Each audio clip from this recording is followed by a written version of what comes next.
Internet, good afternoon. Fabulous first day in school. Absolutely fabulous. Learned a lot. And like I said, I was going to post,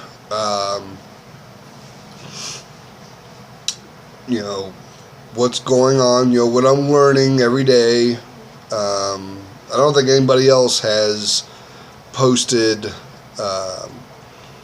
what they're learning in CDL school from day to day.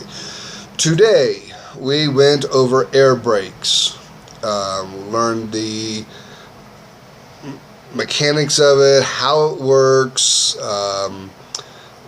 learned just basically how it works.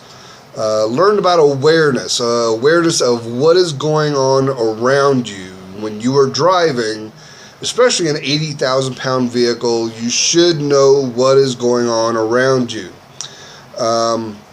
Watched a lot of videos, and after every video you took a little test, and they're 8, 10, maybe 12 questions long. Nothing really big, but took a test after every video.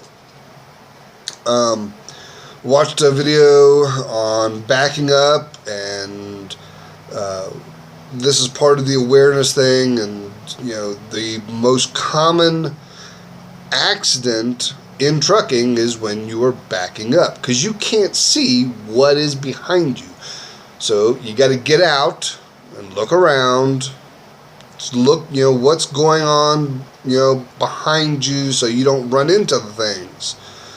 Stationary objects, poles, cars, the side of the building, trees, power poles, telephone poles. All of these are stationary objects, and you shouldn't be running into them, okay?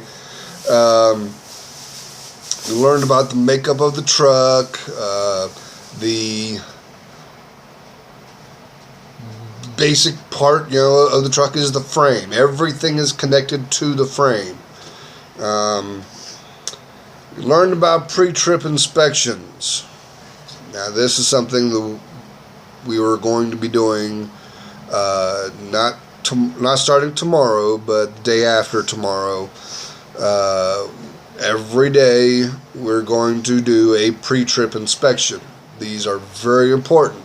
A pre-trip inspection before now, you don't have to do this before you get into your car every day or your pickup truck, but in a big rig, because there are so many parts, it is highly recommended that you do a pre-trip inspection every day, at least once a day. Okay, you check your fluid levels, you check your oil, your coolant, your level, check your fuel filter, you check, everything. You check your lug nuts, you check your air lines, you check your lights, make sure your lights are all working. You do a brake leak check, and depending on what it is you're doing, it will depend on how much air is allowed to leak out per minute.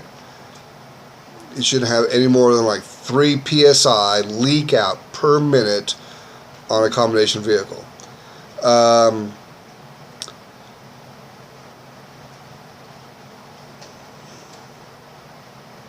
When in doubt, get out. That means that when you are backing up the truck and you're not sure, stop, get out, look around, see what's behind your truck.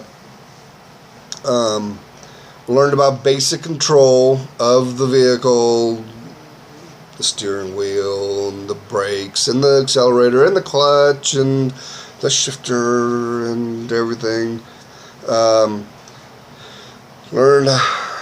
Saw a video about starting the truck on, I'm sorry, I got a little leaky nose.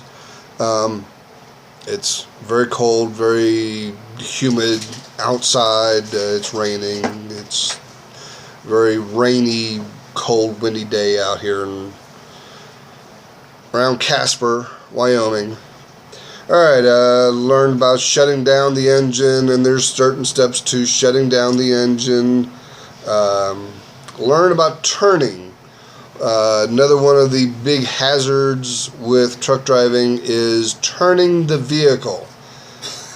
It is a combination vehicle because you have the truck and you have the trailer. And the truck is connected to the trailer, but the trailer is kind of independent of the tractor.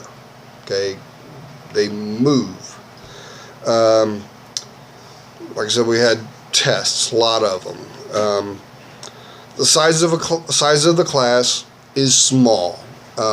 We got 5 people in the class right now. There's a possibility, 1 or 2 of them may leave, but most generally, with a small class, there's not a lot of people leaving. We learned about whistleblowers. If you are in a company that is making you run longer than you should be, and you bring this up and you report it to OSHA, OSHA, Occupational Standards Hazards Association or something like that. There is a whistleblower policy, a law actually, that protects you from harassment against yourself for being fired or being disciplined because you were a whistleblower. You bring this up and OSHA takes care of it. We learn about transmission and changing the gears, and that is very complicated. Learn about double clutching.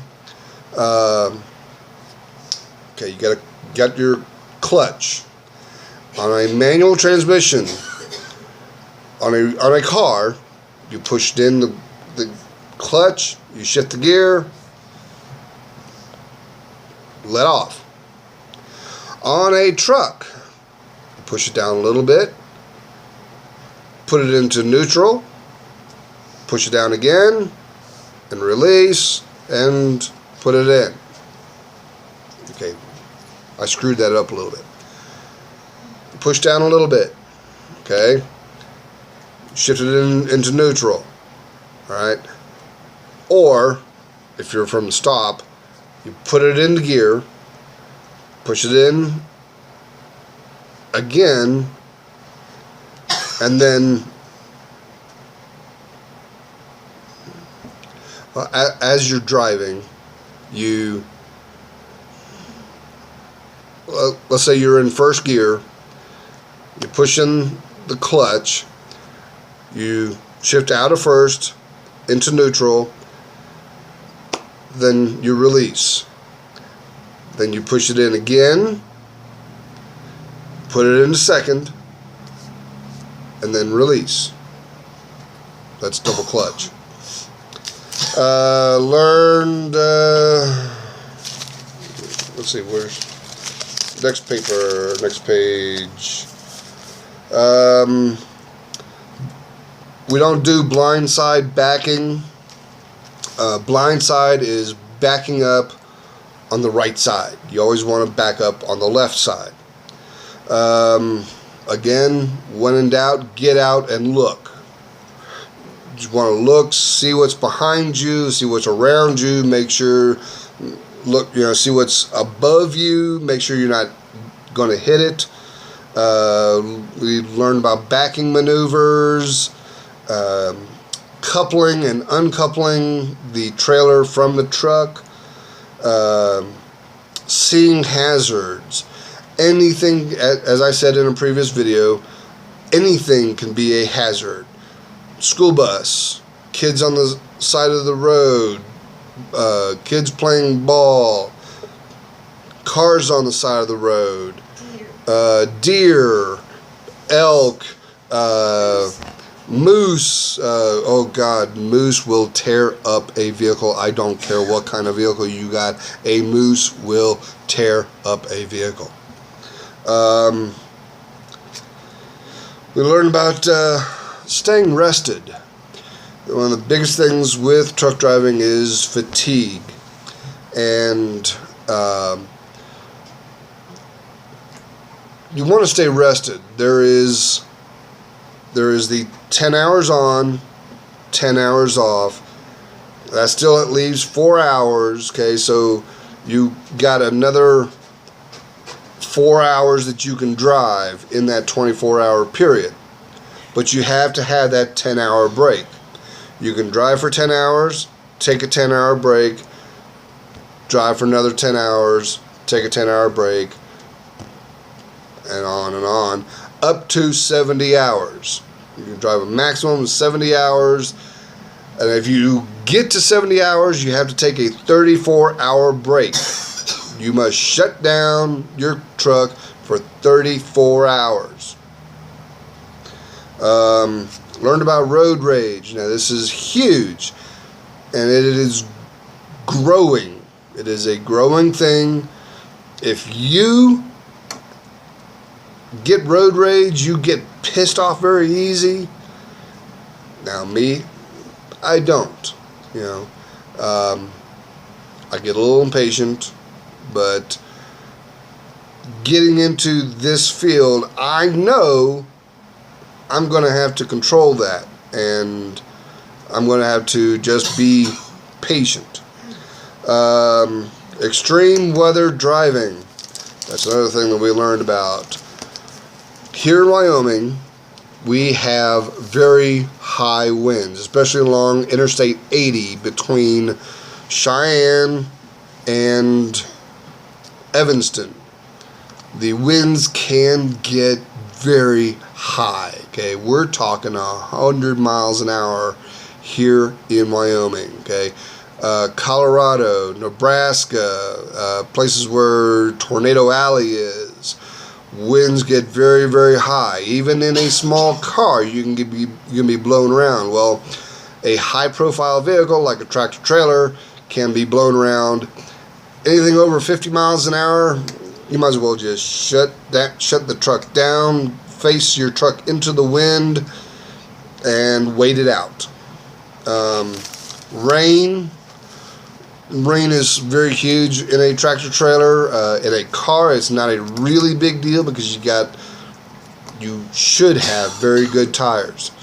On a tractor trailer, it is a very high profile vehicle. Again, the wind and the rain, if it's below freezing, the temperature forms black ice. That's a huge problem because skidding and slipping, and all. Long-term winds, they're called derecho, D-E-R-A-C-H-O.